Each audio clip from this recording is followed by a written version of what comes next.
नमस्कार दोस्तों, मैं हूं आपका Kunal Kumar, live designer astrologer. आज हम बात करने वाले हैं चंद्र ग्रहण के ऊपर। शास्त्रों में कहा गया है कि चंद्रमा मनसो जातक्षो सूर्यो अजायतः, यानी चंद्रमा हमारे मन, हमारी सोच, हमारी भावनाओं और हमारे भीतर की शांति को प्रेजेंट करते हैं।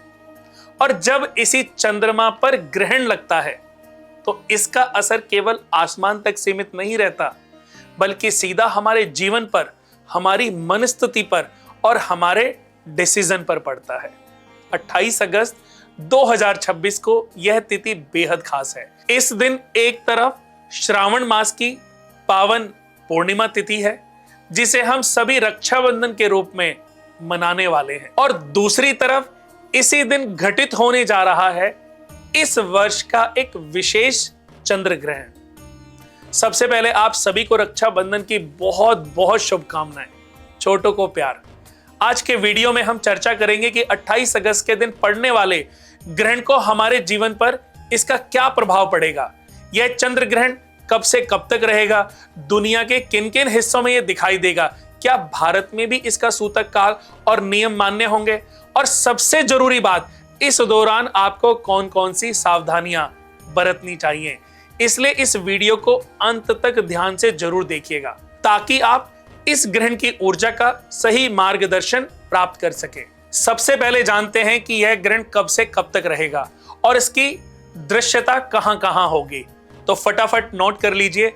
भारतीय समय के अनुसार यह चंद्र ग्रहण 28 अगस्त 2026 की सुबह 6:53 से शुरू होकर दोपहर 12:31 तक रहने वाला है।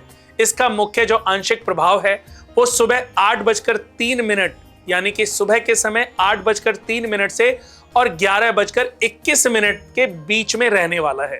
कहां कहां दिखाई देगा ये भी जान लीजिए। यह ग्रहण उत्तरी अमेरिका, दक्षिणी अमेरिका, यूरोप, अफ्रीका और प्रशांत महासागर के जितने भी क्षेत्र हैं वहां पर यह स्पष्ट रूप से दिखाई देने वाला है। क्योंकि यह ग्रहण भारत में सुबह के समय लग रहा है, उस समय सूर्योदय हो चुका होगा और चंद्रमा क्षितिज से नीचे होने वाला है, इसलिए भारत में यह चंद्र ग्रहण दिखाई नहीं देगा। सूतक काल का नियम क्या कहता है यह भी जान लेते हैं। ज्योतिष शास्त्र का स्पष्ट नियम है कि ग्रहण का सूतक काल केवल वही मान्य होता है जहां वह नग्न आंखों से दिखाई देता है।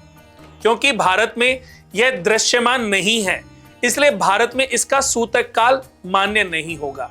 रक्षाबंधन और पूर्णिमा के सभी धार्मिक कार्य व पूजा पाठ बिना किसी बाधा के सामान्य रूप से किए जा सकेंगे।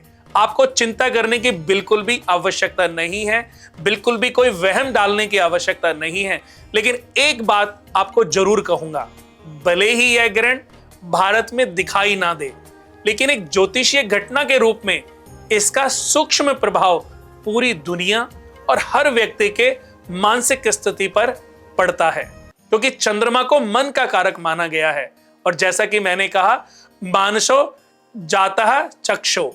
यह 28 अगस्त का ग्रहण कुंभ राशि और शतभिषा नक्षत्र में लग रहा है, जहां चंद्रमा राहु केतु के अंश यानी कि एक्सिस के प्रभाव में भी आने वाला है। राहु को भ्रम यानी कि अनिश्चितता, ओवर थिंकिंग और अचानक होने वाले बदलाव का कारक माना गया है। जब चंद्रमा जैसे सेंसिटिव ग्रह पर इसका प्रभाव पड़ता है तो इंसान का जो मन है वो विचलित होने लगता है।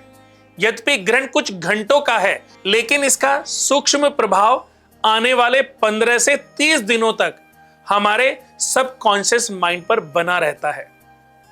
आइए समझते हैं कि इस चंद्र ग्रहण का आपके और हमारे जीवन पर क्या प्रभाव रहेगा।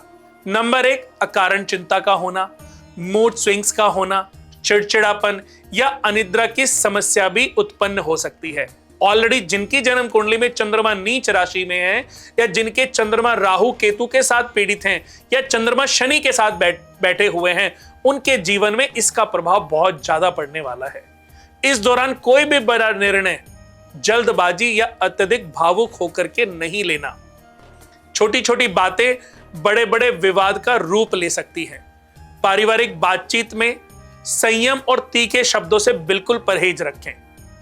राहु के प्रभाव से विचारों में स्पष्टता की कमी आ सकती है, इसलिए किसी भी बड़े फाइनेंस या करियर से जुड़े फैसलों में बड़ों का मार्गदर्शन अगर लेना पड़े तो जरूर लें। अब सवाल है, इस दौरान क्या करें और क्या ना करें। चंद्र ग्रहण का समय डराने के लिए नहीं, बल्कि सेल्फ एनालिसिस, साधना के लिए सबसे अच्छा होता है। अगर आप इस ऊर्जा का सही इस्तेमाल करना सीख जाते हैं तो यह मानसिक शक्ति को बढ़ाने का साधन भी बन सकता है। क्या नहीं करना? ग्रहण काल के दौरान नकारात्मक सोच या व्यर्थ के विवादों से आपको दूर रहना है। जल्दबाजी में कोई नया बिजनेस एग्रीमेंट या डील बिल्कुल ना करें। क्या करना है इस पर भी ध्यान दें।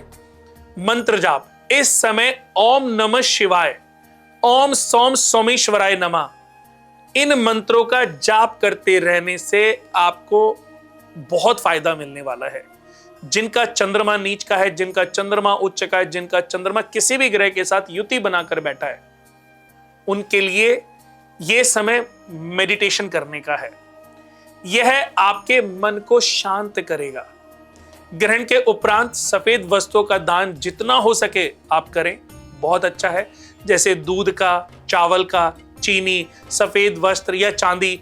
इससे चंद्रमा आपका मजबूत होने वाला है। जिस प्रकार पूर्ण चंद्रमा पर भी कुछ समय के लिए छाया आती है और वह चमक उठता है, ठीक उसी तरह जीवन की चुनौतियां भी स्थायी होती हैं। अगर आप इस चंद्र ग्रहण के दौरान अपने मन को शांत रखेंगे और सही दिशा में अपनी ऊर्जा को लगाएंगे तो कोई भी ग्रहण आपका अहित नहीं कर सकता। यदि आप अपनी व्यक्तिगत कुंडली के अनुसार इस ग्रहण का प्रभाव जानना चाहते हैं तो नीचे दिए गए नंबर के माध्यम से हमसे संपर्क कर सकते हैं। वीडियो को जितना हो सके शेयर करें। चैनल को अभी तक सब्सक्राइब नहीं किया है तो सबसे पहले सब्सक्राइब कर लें और बेल आइकन को जरूर दबाएं। हमारा astro with Kunal, Kunal Kumar live designer astrologer और कॉफी विद कुणाल, ये हमारे चैनल हैं जिनको आप सब्सक्राइब कर सकते हैं। तो दोस्तों, मैं हूं आपका live designer astrologer Kunal Kumar. आपके सुखी जीवन, आपके शांत और समृद्ध जीवन की कामना करता हूं और साथ में हर हर महादेव यानी कि भोलेनाथ से प्रार्थना करता हूं कि उनका आशीर्वाद आप सभी के ऊपर हमेशा बना रहे, जिससे आपके जीवन में कष्ट, परेशानियां, दुख, दुविधाएं हमेशा आपके और आपके परिवार से दूर रहें। बोलो पार्वती पते हर हर महादेव।